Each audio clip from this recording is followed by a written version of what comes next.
why I am already on 20 minutes and nobody was seeing me. Sorry guys, if you're on YouTube, please accept my apologies. It was my mistake. Okay. Now, and I said, why did Buhari have to stop history? Not just Buhari, it was actually successive military administrators in Nigeria, which were also of the northern extraction. Okay, guys? Now, the reason why they did that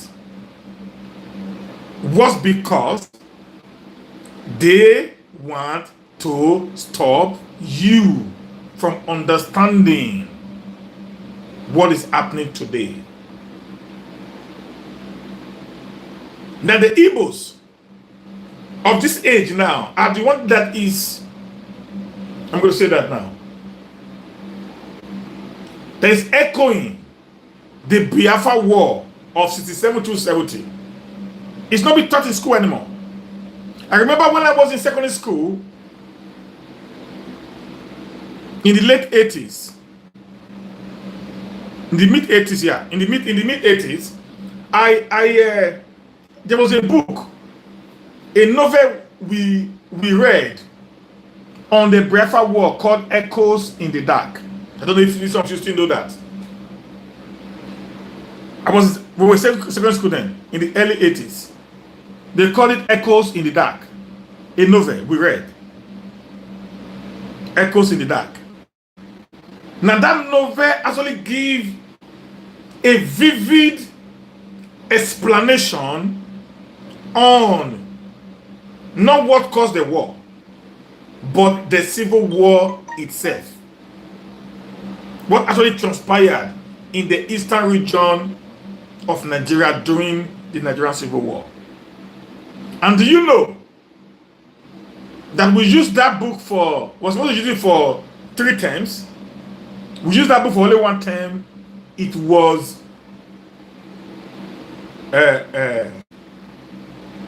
abolished because they want history of what happened or what is happening, what is about to happen in Nigeria to die. Do you know why? Because any country, any people that do not know their history are lost. So you understand that this agenda of brainwashing the Nigerian people is not what started today. It has been there for a very, very long time. It is a gradual process of events taking place. And to be candid with you guys, I am seeing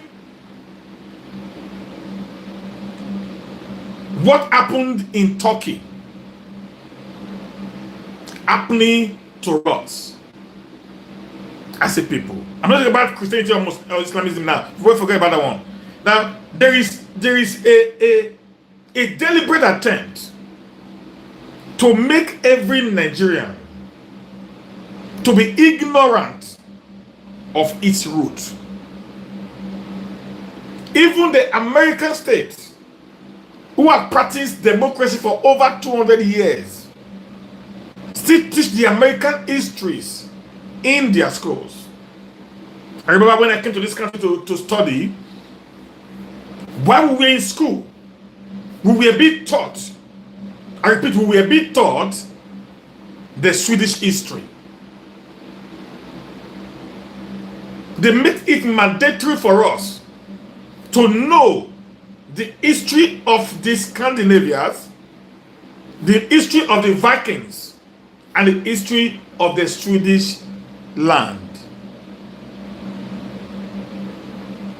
In the United Kingdom today, their history is still being taught in schools. So very many other countries in the world takes history very serious because that is the hallmark. That is the hallmark of every society. You must know where you are coming from in order for you to know what extent have you gone and where you are going to. But in the Nigerian setting of today, history has been abolished from our schools. because there is a corporate agenda in order to make the generations, maybe the 4-5 generations after us, to be bereaved of where they actually came from and what their history is all about. This agenda today had already brainwashed the Hausa Canaries in the north, that they know not their history today except the history that is forcefully imposed on them by the jihadists of 1804. And it's becoming also very, empirical that even in the South today, many of our people today are no more interested in the history. They don't even know anymore. Except few of us who are still going as far as trying to bring out the history of our different ethnic nationalities to teach our people so that they have a knowledge of where we are coming from, who we are, and what we intend to be in the future. Because when you don't know your history, then it becomes very impossible for you to claim.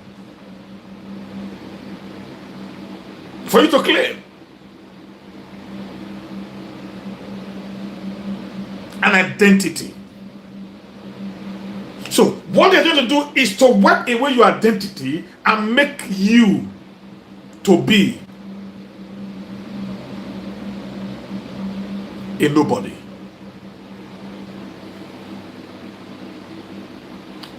And there is one thing to those of us now, I'm going to hit on the minority today.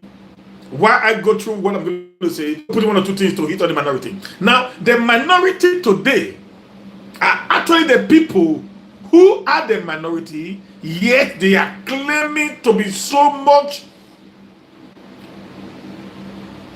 civilized that they are actually losing their identity. I repeat, those of us who are crying for marginalization by the so-called majorities in the contraction called Nigeria, we are also one of those who do not believe in the history of our respective ethnic traditions. I have seen an Igbo boy, Igbo man, an Igbo woman having children in Sweden where they speak Swedish, not English. But their children speak Igbo more than they speak Swedish and English.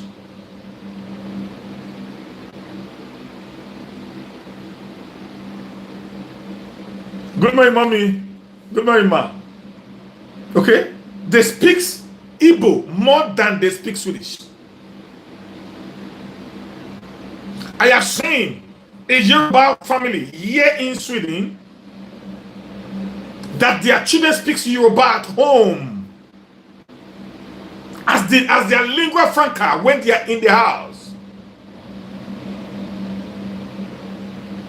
But I hardly see two Benin persons living together in the same house. Both of them are Benin. Not that one is Yoruba, one is Igbo. Both of them are Benins. Their children cannot even hear come, Larry. That is a lost identity. So such a child who can communicate in his or her own father, mother day as a result of this so-called civilization and modernization, and also do not have a link to the foundational history of where he or she comes from, will be lost forever.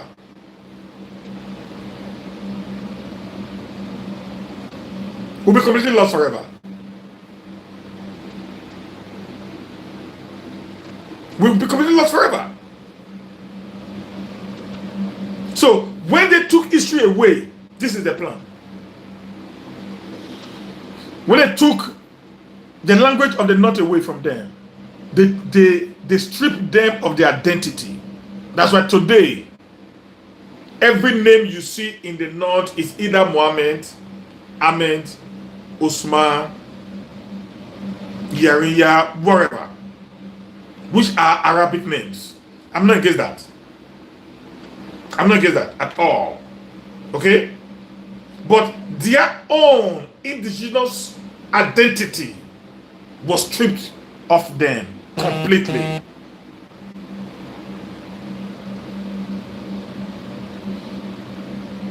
Now, their culture today, there is no more culture, any other culture in the north except the Islamic culture superimposed on them.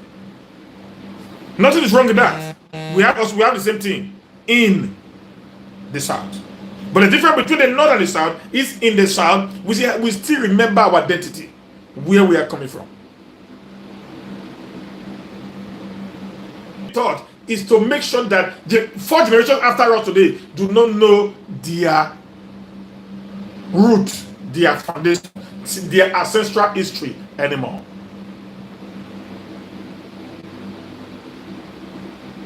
And that will become a disaster setting. Because when you don't know your history, you have no background, you have no destination, you have no oath to nothing. So there will be a superimposition of an history or a culture on you. I'm calling all the so-called minority today. Hear this now. The Benis, the Ijaws, the Shekris and all. I know the Ijaw people very well. An average Ijaw man, the children speak Ijaw. Yeah, I know that. The major problem we have today are the Benis and the Yoruba people. And the Yoruba person speaks more of pidgin English than even speaking good English, not speaking their dialect. The Benis today, they see Benin language as an archaic language. So even parents who can even speak good and well articulated English speaks what we call the broken or the pidgin English to their children, instead of speaking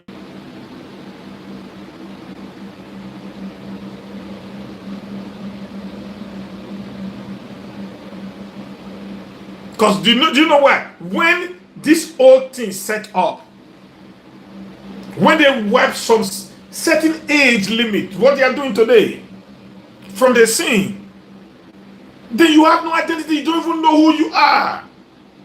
Then they will just come in, take over, and impose a new system on you, which you cannot be able to argue because you do not really know your left from your right.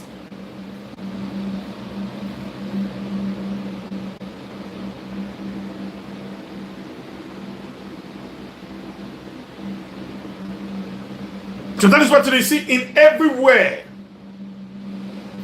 In everywhere, they are putting in people in to be able to do that which they are expecting us to do, for them to do, in order to continually holding us down until the idea or the plans that they have is being actualized based on the community call that was read by Governor Samuel Otom of Benue, on the Fulani nationality movement, on one of their meetings they held in Kano in January 2018 or thereabout, where they made some very Dracula proclamation on the other, said that I came up with something very very intriguing that I want us to look at today. So just look at 10 intriguing headlines in the past and where we are now, security-wise as a nation. Can we make meanings out of them? Number one, here we have is Boko Haram picks Buhari to moderate talks with the government of Nigeria. This was in the national newspaper, November 2nd, 2012. Boko Haram picks Buhari to moderate talks with the government of Nigeria, the national newspaper, November 2nd, 2012. Now let's go to that newspaper, guys. I'm going to give you the headline the date, and I'm going to read to you the body. So this will help you to understand where we are and how we got here. We want many of the people. We want people like Dele Momodu. We want people like Ahmed Bola Tinubu. We want people like Saraki, Dino Melaye, Atiku Abubakar, Adams Ali Oshomole. We want people like Amechi, Silva. Many of these guys, we told them during the 2015 election, set him apart. This man is a fundamentalist. He's a fanatical Muslim. We told them that this man his life is too nepotic in nature, that he will not serve the interest of the entire nation, but he will serve the interest of his immediate ethnic nationalities. I remember I was on live video in 2015 when I tried to open the eyes of the Nigerian people on what happened during the time of General Sani Abacha, when this very particular president today was a chairman of the PTF, Petroleum Trust Fund. They actually did a lot of jobs, but 90% of the job they did were done in the north. I made it very bold, but many of my friends who believed that the then President Goodluck Jonathan was a clueless, was a directionless, was a weakly government, did not actually want to take, what we were saying at that point in time. And that actually gave rise to the situation we find ourselves today. And many of them, people like Dele Momodu are saying today, yes, but we supported him in 2015. We won the Nigerians in 2019. Guys, the 2019 election was a shambles. That was the truth. The 2015 election was actually an election. The 2019 election was a shambles. He was already in power. All the executive paraphernalia were already on him. He can do and undo. He actually appointed the chairman of INEC. So he had all the police chiefs, at his disposal. And as a former military dictator, so that tendency is still in him to operate as a dictator. So what do you see today in Nigeria today? Like Dele Momodu said, we are what is the name of this man? Not Dele Momodu. Oh, I forgot his name, guys. Maybe I'm going to remember him. Said we are having a civilian government, not a civilian democracy.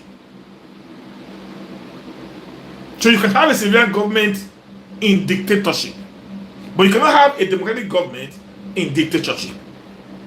So what we're having today is a civilian government. Only say Abakuba, Sam. So you can have a civilian government in dictatorship, but you cannot have a civilian democracy in dictatorship. What we're having today is a civilian government. The only democracy we had was that of Jagadua and Goodluck Jonathan. And both were being called weaklings because they were not actually doing what others expected them to have done. Okay, let's go back now. This was from November 2nd, 2012, when Boko Haram nominated the then Major General Buhari retired as their mediator to moderate the way out between them and the then government of Goodluck Jonathan. I'm going to read to you what they said. Islamic State Boko Haram yesterday opted for dialogue with the federal government, picking former military leader General Muhammadu Buhari as a mediator. Buhari contested last year's presidential election on the platform of Congress for Progressive Change, CPC, engaged President Goodluck Jonathan. Boko Haram also proposed Saudi Arabia for the talk, which the government had for long suggested to ascertain the said grievances. Others it suggested as mediators are Dr.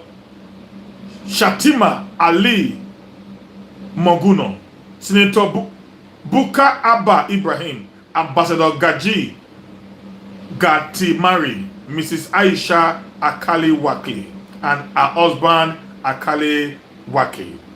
But Boko Haram named Abu Ahmed Abin Abdulaziz said to be the next in command to its leaders.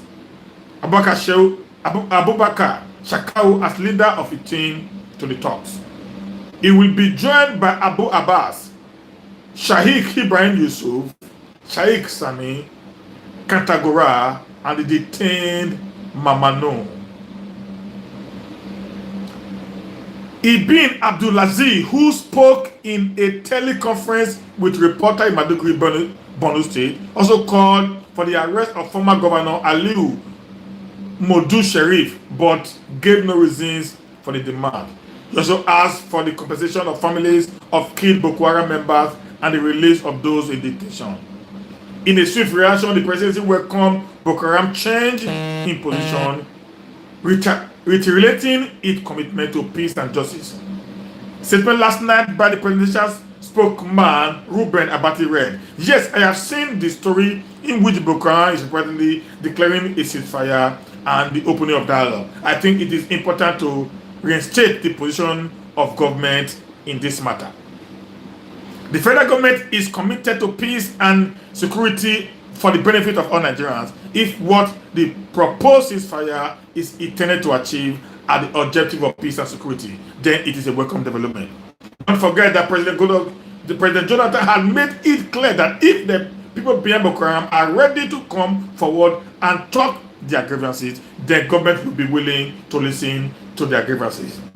There have been attempts before now by concerned persons to reach out to the Boko Haram through back channel in response to government calls that all efforts should be made to resolve the problem. I suspect that the latest development may be related to this one. Definitely, government is determined to ensure peace, and protect the rule of law, and at the same time see that justice is done where wrong have been committed. This is President Goodluck Jonathan government talking. So you're going to see the difference right now, guys. Despite a shift in the headline position, Boko Haram commands and control structures remain a mystery. Abdulaziz, who spoke on the behalf yesterday, is unknown to the media. Ibn Abdulaziz said, "We are not actually changing the state, as people are saying, but the security force who are killing our members, children and wives.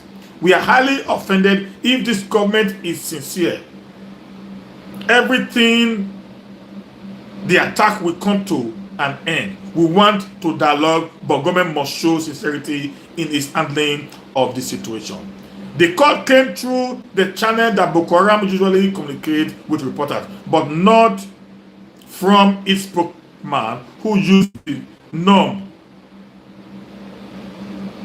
the Gunlare Abdul Kwazar, in such calls. Ibn Abdulaziz, who claimed to speak on Shakau behalf, did not call for the implementation of Sharia law across Nigeria, a long-term demand of the set. That's the end of the story. So you see, in the first instance, the first man that was called or named to be a mediator, to moderate the way out between the government of President Goodluck Jonathan and the Boko Haram said, was a former military head of state who is not today the president of Nigeria, President Muhammadu Buhari. So my question to you is this: why are you surprised in the way and manner the set have been handled? Why are you so bereaved of ideas of what is rolling out today if a set would have appointed a retired army general, a presidential aspirant in subsequent elections, to be their mediator in brokering peace between them and the Nigerian government? Why are you so not seeing the handwriting on the wall that even when such a meeting was called, it never worked? Do you know the reason why? Because there is already an hidden agenda, an hidden intention of carrying out a certain agenda that is unknown to many of us. Let me make it very clear. In 2011, I think it was in 2011, or thereabout, President Muhammadu Buhari said, if the 2015 general election is like what happened in 2011, that the baboons and the dogs shall be filled with blood. Okay? You guys should not forget that. A statement was actually said by him. If the 2015 election is the same thing as what happened in 2011, the dogs and the baboons will be dripping in blood. And immediately after the 2015 election, the rate of insecurity in Nigeria skyrocketed to the high heavens. Do not forget also that one of the former APC chieftaincy came out and gave us a vivid story on how we found ourselves today in this security challenge that the Nigerian contraction is facing today. It is all over the social media space. How he said the governor of Kaduna State actually contracted mercenaries, Fulani mercenaries from other parts of Africa into Nigeria in preparation for an act law on the law-abiding citizens of Nigeria if by whatsoever reason President Goodluck Jonathan wins the 2015 general election. I'm not saying this, I'm not cooking it up. It's on the social media space, guys. Now, when that statement was made, nobody actually arrested the guy. Nobody questioned him. He's still working free today. It means if a man makes such a very heinous allegation and is not being called upon by the DSS or being sued by El-Rufai, that shows there is an element of truth in what he was saying.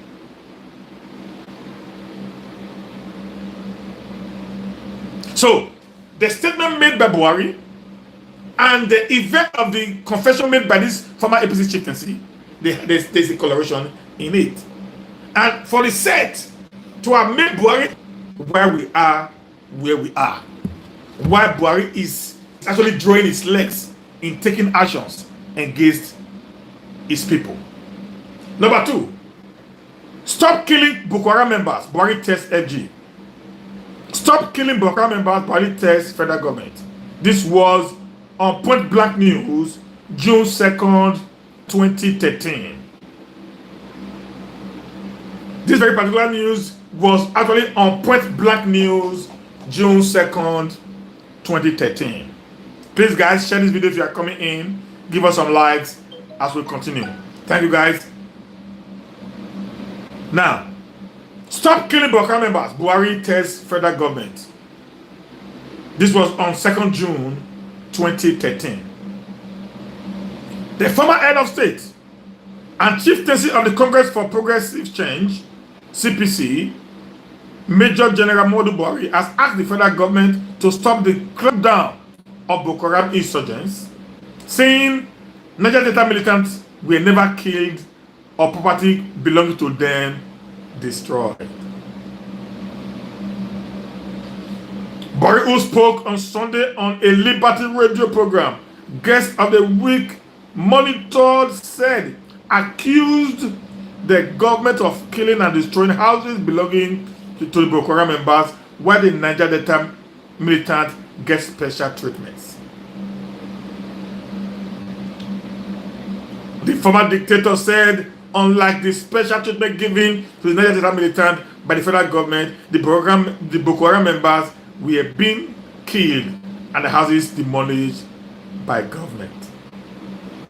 While accusing President Goodluck Jonathan of failing from the beginning to address the insecurity situation in the country. Buhari said he has never been in support of the state of emergency in Borno, Yobe, and Adamawa states. According to Buhari, what is responsible for the security situation in the country is caused by the activities of the Niger Delta militants. Every Nigerian that is familiar with what is happening knows this. The Niger Delta militants started it all. What happened is that the governors of the Niger Delta region at the time wanted to win their elections. So they recruited the youth and gave them guns and bullets and used them against their opponents to win elections by force. After the election were over, they asked the boys to return the guns. The boys refused to return the guns. Because of that, the allowance that was being paid, but that was being given to the youth by the governor during that time was stopped. The youth resorted to kidnapping oil workers and were collecting dollars as ransom. Now, a boy of 18 to 20 years was getting about $500 in a week. Why will he go to school and spend 20 years to study and then come back and get employment by government to be paid 10,000 naira a month or 100,000 naira a month? That is if he is lucky to get employment. This is Buhari speaking, guys. So kidnapping became rampant in the south and in the southeast. They kidnapped people and were collecting money. How did Boko Haram start? We know that their leader, Muhammadu Yusuf, started this militant and the police couldn't control them and the army was invited. He was arrested by soldiers and handed over to the police. The appropriate thing to do, according to the law, was for the police to carry out investigations and charge him to call for persecution. But they killed him. His in-law was killed. They went and demolished their houses. Because of that, his supporter resorted to what they are doing today, supporting evil.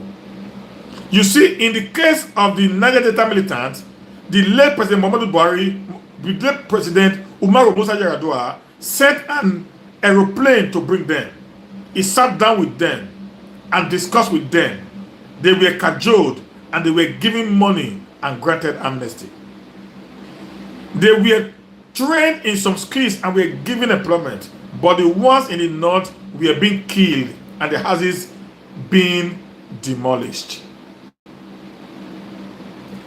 This is a presidential candidate, now president speaking today. Get where we are coming from, guys. There are different issues. What brought this? It is injustice. While feeding questions in English in the same program, Buhari said that the promoter of the All Progressive Congress were aware of the challenges ahead of them in an effort to get the party registered, saying the road to merger is quite rough. The ruling party, which is with enormous resources and is capable for cohesion, has seen it as a threat, and they have said it. Personally, I came to realize since 2007 that Nigerians believe that the only way to stabilize the system of multi-party democracy is for the opposition party that have representatives right from councillor to national assembly to come together to deliver their constituency democratically. Now let me end there. Now you will sorry guys. You will hear a president speaking. And to be candid with you guys, President Muhammadu Buhari has not actually changed his position. He has not actually changed his position as I speak with you. His position still remains the way it had been from the beginning.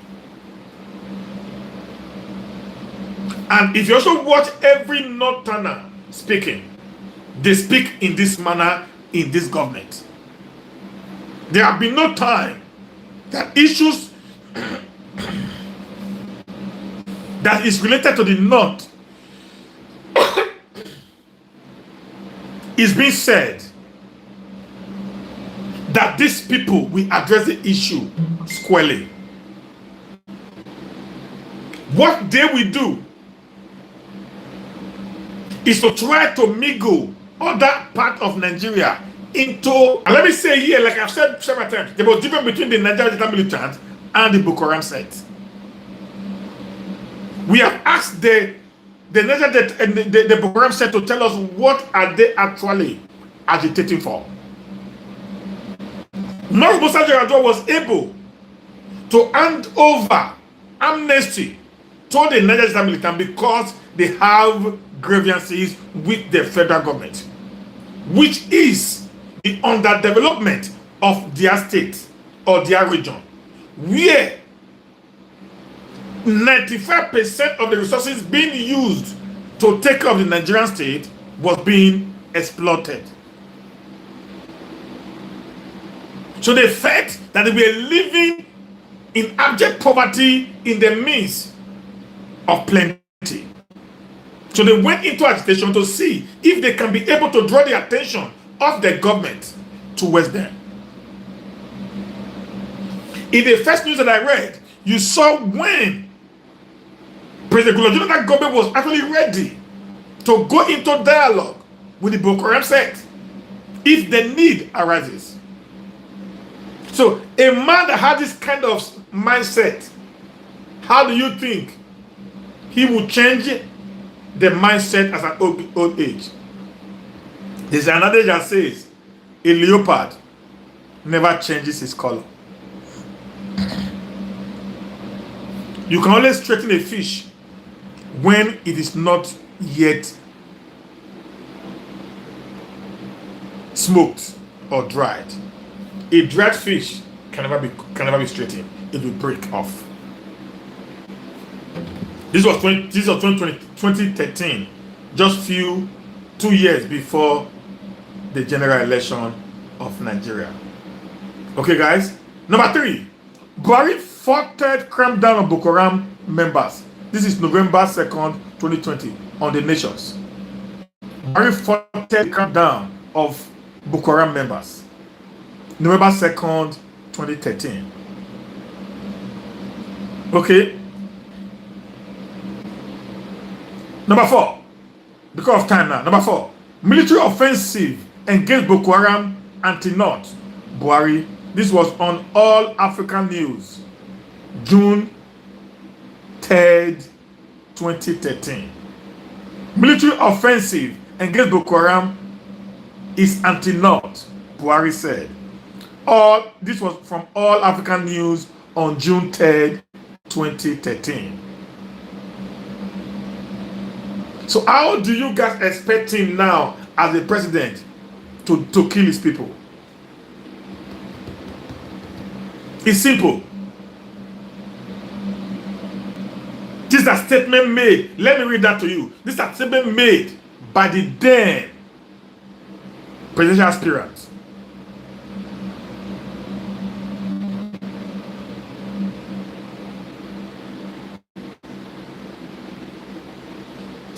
Say Congress for Progressive Change National Leader Major General Muhammadu Buhari has criticized the declaration of state of emergency in Adamawa, Borno, Yobe State, and the subsequent military offensive against the Boko Haram sect. Buhari, who featured on the Guest of the Week, a Hausa program of the Kaduna-based Liberty Radio, just against the North.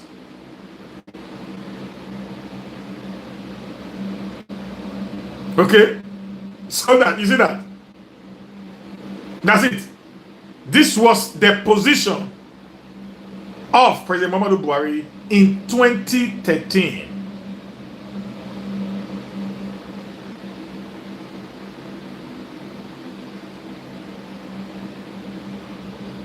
Number 5.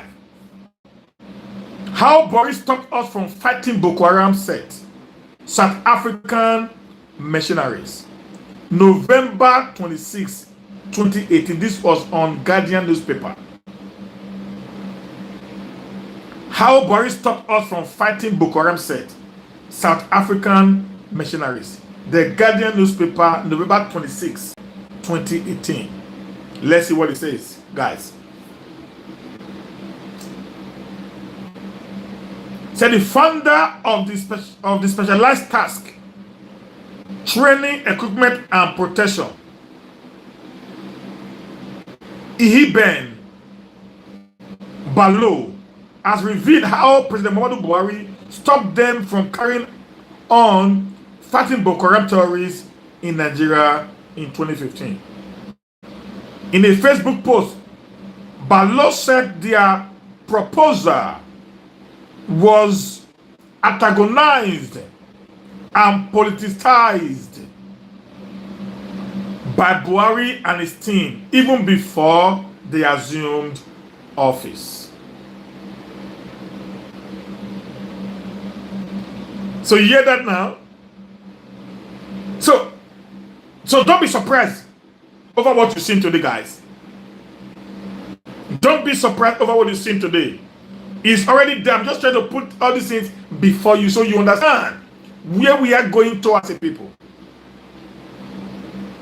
Number 6, federal government is setting our killer free. Federal government is setting our killer free. Soldier kicked as 1,400 Boko Haram suspects are released.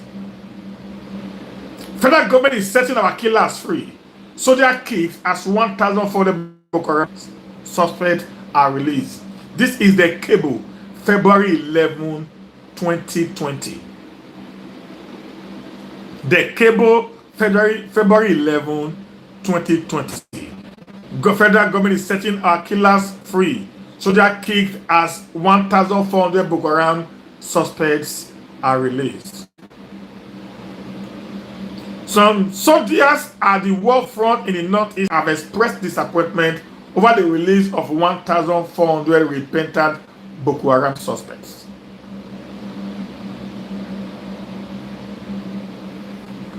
Babakura Jato, Commissioner of Information in Borno State, on Monday told the Punch that 1,400 have been released in 3 tranches since Operation Safe Corridor program was launched.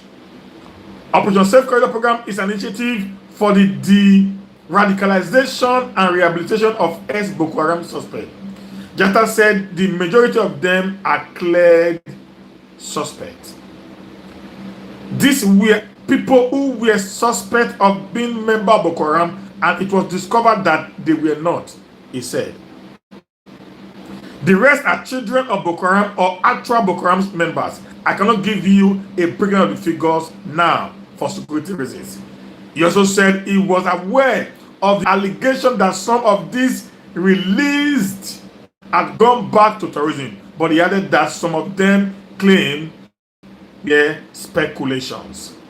Regarding the development, soldiers who confirmed the release of the suspect to the cable on Tuesday said they did not understand why suspected Boko Haram members are being released in large numbers. A lot of soldiers are not happy about this. We were there at the Maduguri barrack where some of these Boko Haram people were released, one of the soldiers said. The authorities are releasing them, but Boko Haram is killing soldiers that they captured. This does not make sense to us at all. We continue to sweep across the bushes to flush these people out, and then the government will release them. Does that not amount to wasted effort? And that soldier said he believes most of the released suspects will find their way back to crime. You wonder why Boko Haram members are on the increase. When we arrest them and bring them here, some top people will come and start negotiating their release. But I will tell you, some of these so-called suspects are returning to the bush, and they were never repentant. Speaking with the cable on the matter, Oyema Uwanchukwu, the first headquarters spokesperson, said the release were in line with Operation Safe Corridor. We have made some release. That's the truth. We should know that this operation is about what the operation is about. But take note, it will not be that we capture Boko Haram suspects and then go back and release them. No, he said. The operation, he said, is under the direct supervision of the Defense Headquarters and managed in conjunction with 13 civil organization. Okay, so you see that now. This is what is happening. So how do you expect to kill them? They won't kill these people, guys. It is not possible. Number 7 said Nigerian government to release 603 Boko Haram suspects back to the society. Shah reporter June 11, 2020. Nigerian government to release 603 repentant Boko Haram terrorists back to the society. Shah reporter June 11, 2020. Number 8. 56 soldiers tender resignation to Burata. Started loss of security in Boko Haram war. This was on Punch July 12, 2020. Okay, guys. Number 9. Say 601 ex-Boko Haram commandant graduates in Gombe. 601 ex-Boko Haram combatants, 601 ex-Boko Haram combatants graduates in Gombe. This was from the Nation, July 26, 2020. The last year is 610 repentant terrorists graduates received first payment. This was from Punch newspaper, July 2020. Now, if you see a government that is doing, most of you don't know this anymore. They don't let you know anymore. They're not keeping this in a little bit more secret to you. The Boko Haram set are killing people every day. The last one was in July 2020. July 2020.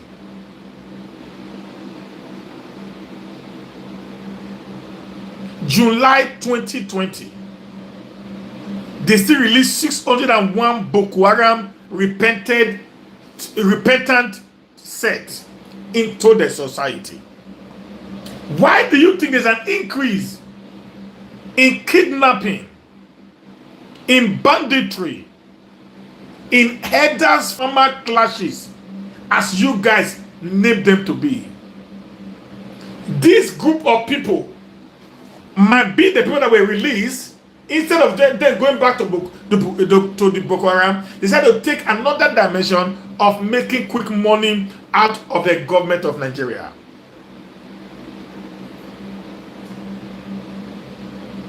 And the worst part of it, the South are fighting themselves, calling some people minority.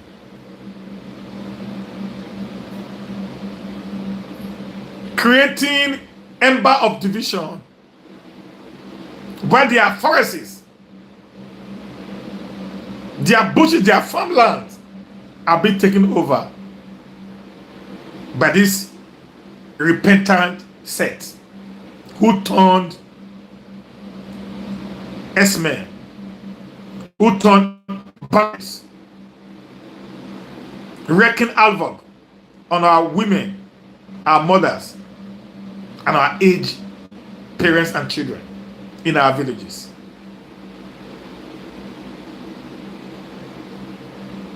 But Commandant Ikonso of the East was gunned down. When they come to the South, they rain bullet on you guys. They do not give you the opportunity to surrender.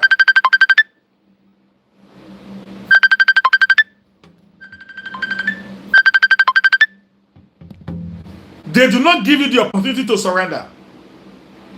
They kill you at will. But when it comes to the North, they take them into rehabilitations. The Niger Delta military never killed. Yeah, they kidnapped. Yes, they make money. But they were not bloodthirsty as the Boko Haram said, as the bandits are doing today.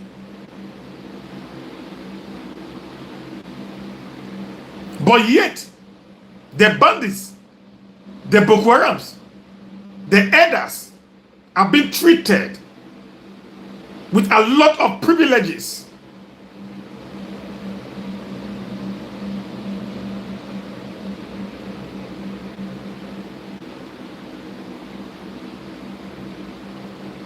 Even when we know these guys are actually the enemy of the state. As I speak to you right now, I expected by now, with the rate at which the bandits are kidnapping children all over the north, they ought to be declared as a terrorist organization. I have decided to, you can Google, just say, what is the meaning of bandits? Bandits are terrorists. But no, because they are kings and family of these people, they have refused to actually tag them who they really are. Would the atrocities have been committed by the elders all over the south? Even when the terrorist index has named them the number 3 most deadliest terrorist group in the world, the government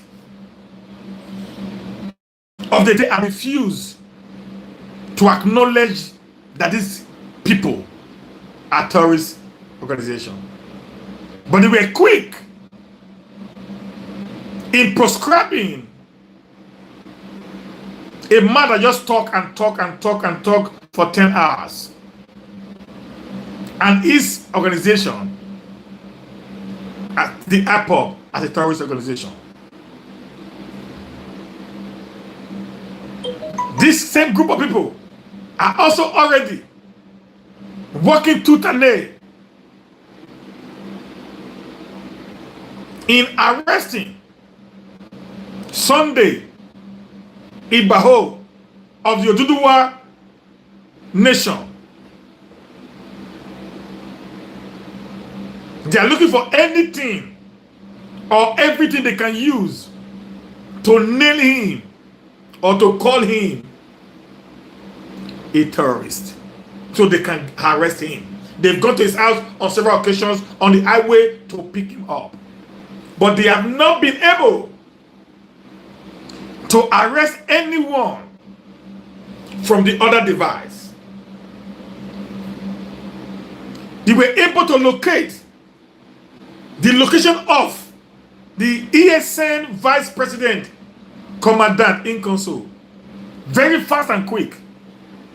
But they have not been able to locate the whereabouts of the bandits, even if Sheikh Ahmed Gumi knows where they are.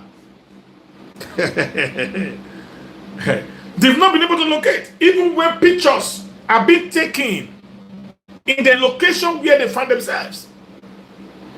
In today's 21st century, if you take a picture from somewhere and send to people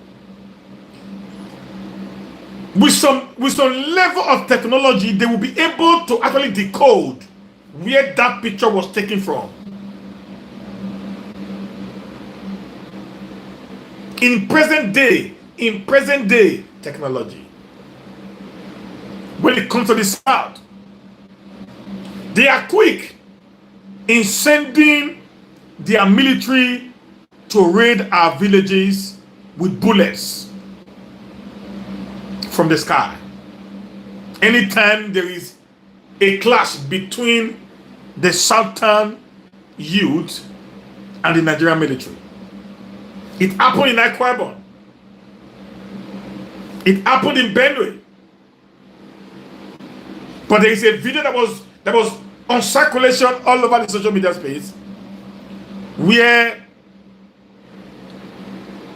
Boko Haram actually went into a barracks in Borno State and killed soldiers mercilessly. I couldn't even watch it for so long. Yesterday or so, the Director General of the airspace or whatever said, we do not have the right equipment to monitor the activities of the bandits in the forest. And I say, Nigeria is a failed state.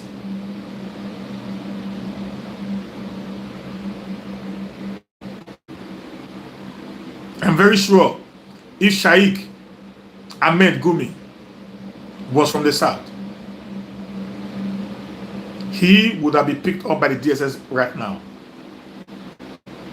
They would have said that guy is actually part and parcel of the insecurity situation in Nigeria. But because he's from the north,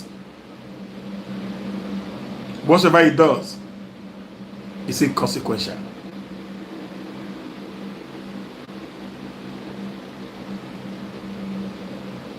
Let me say something before I go.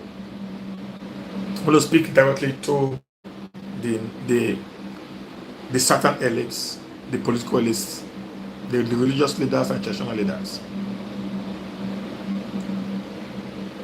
You can pretend for all I cares because of your corporate interest. But I want you to go back to history and actually ask what has happened in the past. You'll be surprised that which you think you're protecting, you will lose it at the slightest opportunity when the ships are actually down.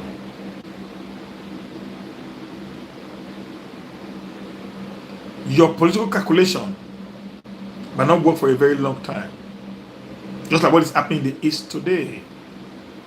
The Easterners, the youth of the Eastern Nigeria today are fed up with their government and they are now attacking their own government. This is what you get when you decide to throw caution to the wind. This is what you get when you feel that the people are inconsequential and you are aligning to other people against your people because of political interest. What you are seeing in the East today is going to be the result of that. The North never do that. I just read to you that 10 things we need to talk about Buhari and his government. He had always been sympathetic to the Islamic sect. Remember, sometimes when the Sharia came into being during the passage of government, Buhari said, why are the Satanans crying over Sharia? Is it our hand that they are going to cut? He has been very sympathetic to his religion. We also know how Buhari walked down to the west when the Fulanis, elders, were killed or something like that. He came and he warned the governor. He has been very sympathetic to his people. But why are the leaders of the South very quick at selling out their people? Because of the crumbs you are getting from your own bread. It beats my wildest imagination that a man that owns the wealth is begging to be given a piece of what actually belongs to him. Our leaders are begging, going to the northerners to beg for what actually is theirs from the beginning. I can make it boldly clear that if this oil was found in the north, Nigeria would have gone their separate ways many years back. I'm very optimistic that if this oil was found in the north of Nigeria today, Nigeria will become one. It also beats my wildest imagination that the certain government, the certain political leader, the elites in the South are not seeing the handwriting on the wall that whenever they call for restructuring, dissolution of power, return to true federalism, or wherever, that the North are always antagonistic. They are always antagonistic over such a proposal. And for our leaders in the South,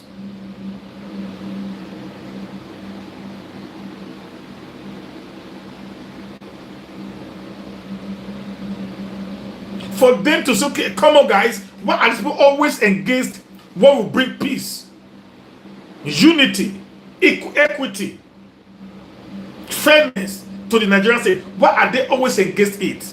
No, they will sheepishly, foolishly, because of their selfish interest, we align with the people against the interest of their people.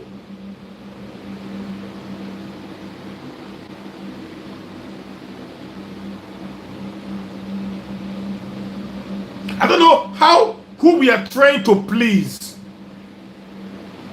in the South. I don't understand who we are actually trying to please.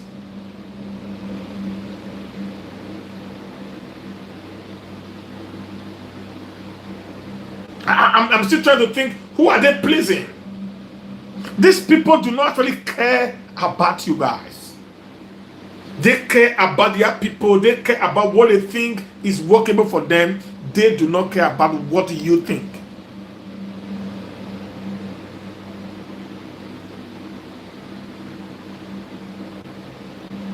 That is the Nigeria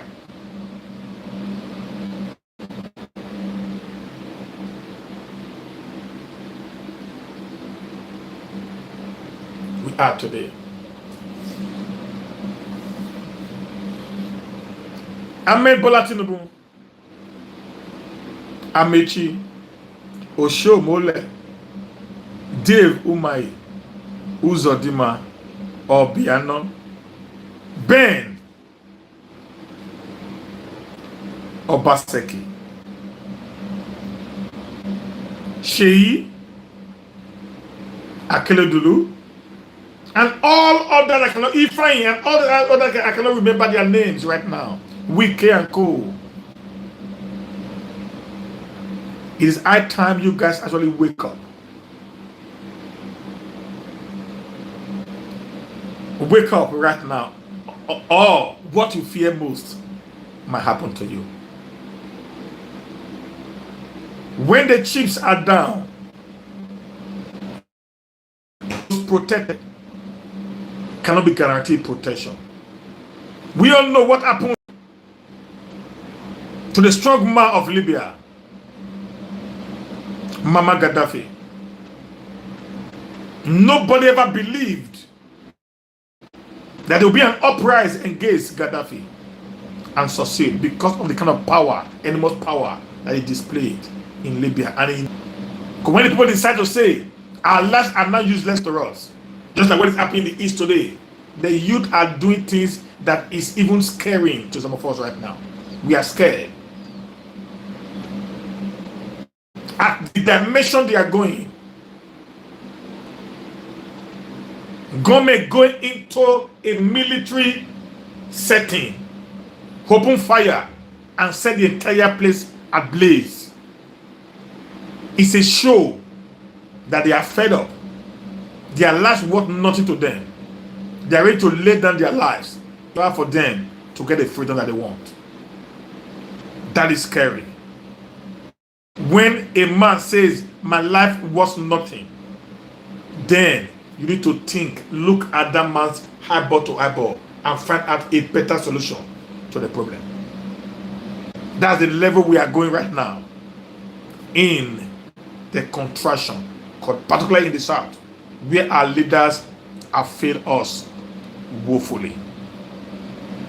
I expect every leader in the South to put the interest of his people at the front burner in every discourse, both in the National Assembly, in the federal executive meetings, and in any other for that matter.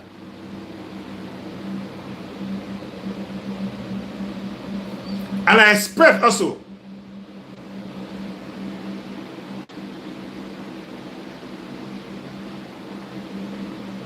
the governors of the South to speak out about the injustice, the one lopsidedness appointment by President Muhammadu Buhari, dishing the constitutional federal character in the Nigerian constitution.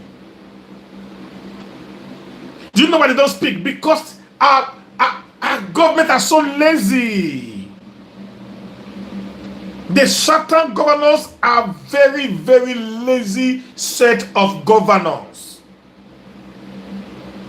They are actually bumfools, too lazy to do anything. They are educated, yet they are bereaved of ideas. They are scared if they speak against the government of the day. Their monthly alawi, which they go to Abuja to collect, will not come. They are be cajoled, they are be threatened to the point that if you talk, you will not get a naira from the federal government. Pause. Because every month, they just went now to go collect April. They run to Abuja to collect money. They become beggars.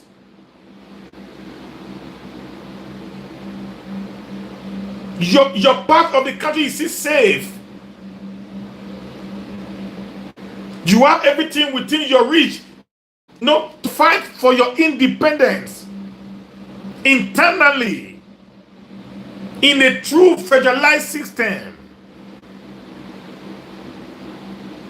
They are scared to speak to power because of their greed for positions and wealth acquisitions.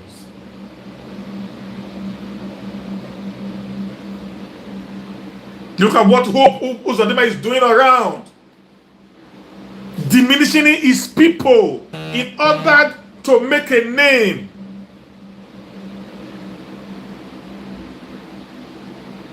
To the outsiders Fulanis. Whereas no Northerner, I repeat, no Northerner will diminish their people to earn any kind of favor from the South. Check the time of Obasanjo. Check the time of Goodluck Jonathan. They never sold out. They did everything to protect the image, even when they know the image of the people is so battered. They came with Sharia in what's your time?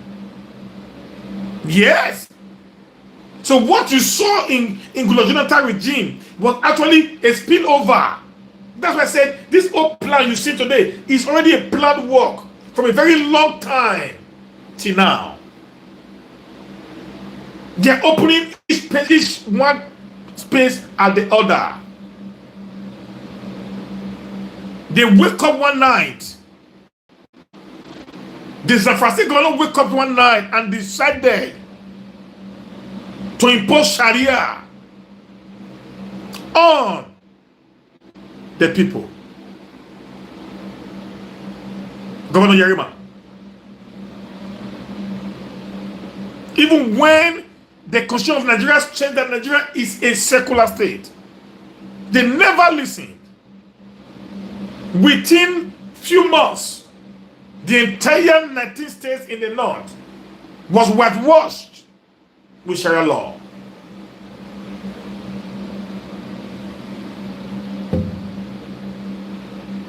While the south of Nigeria sit and folded their hands,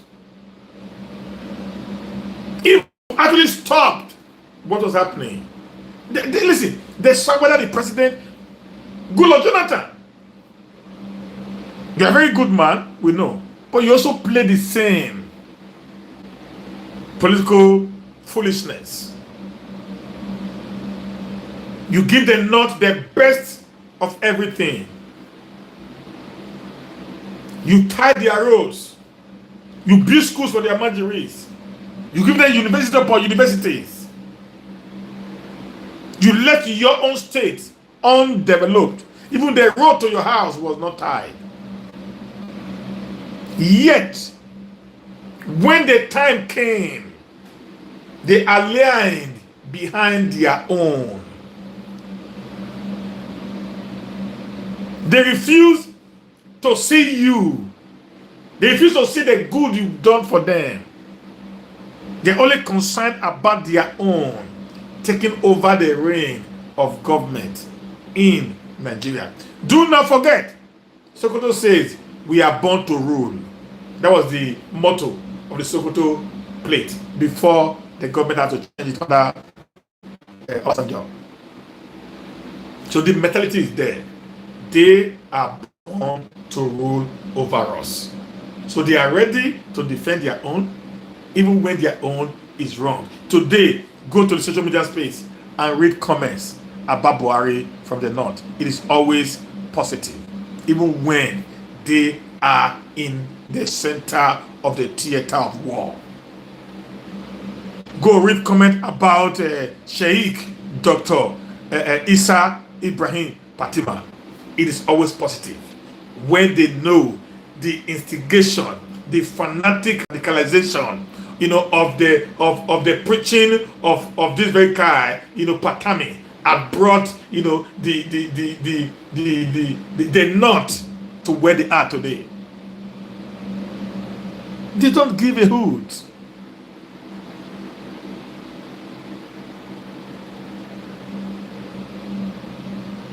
They don't give a hoot.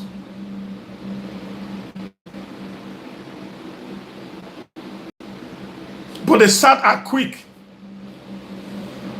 to destroy each other at every slightest given opportunity, or to make a name, to please their paymasters in the north. Let me shock you guys. The certain political leaders are actually slaves to the northern political leaders. So that gives these people so much power to speak, to tell you nothing happens. I will kill you and nothing is going to happen. And they actually kill you and nothing actually happens. Thank you guys. I need to take a bow right now. I need to take a bow. Thank you very much, Abasi, Mami Diaspora, Erosa, every one of you here. A very big thank you to you all. Tomorrow is going to be another day by His grace, if God's willing, that we are still alive. We're going to talk about Nigeria. We're going to see how we're going to put our heads together and make something better out of that contraction. Either we live together in unity or we divide in peace.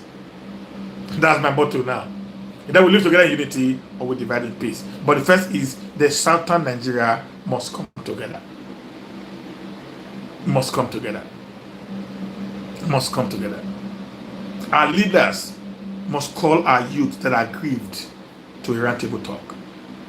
Not this idea of sending soldiers to kill them. It's not going to work. It's not going to work. You are actually disseminating your strength. You are destroying your strength, guys. Hope is on the man. Dave of a Boeing. You are destroying your strength. You are destroying your strength. You are killing those who will protect you at your old age. Don't fall a victim.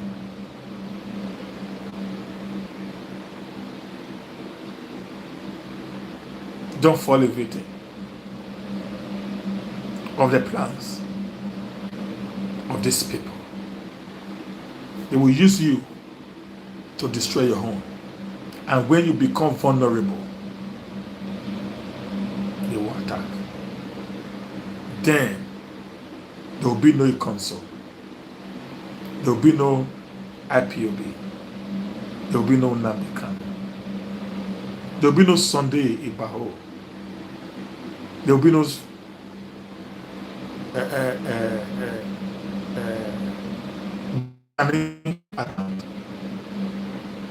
there will be no Asari Dokubo. There will be no Tompolo. There will be nobody to stay at your back.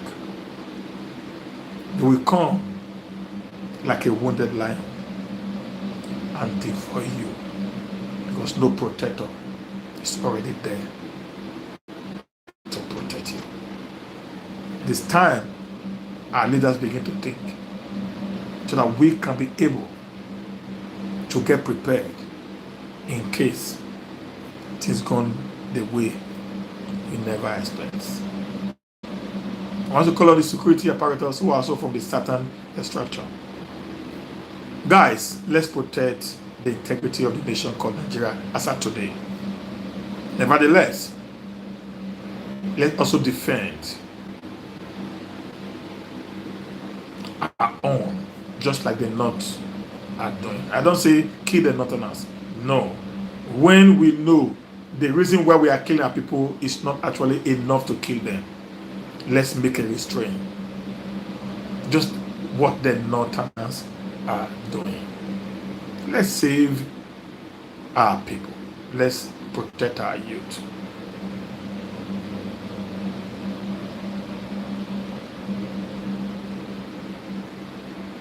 Thank you, guys. One love. See you tomorrow again. Same time, same station. This is me, your brother, your friend, Yumadi Steven. I sign out. God bless you guys. Bye for now.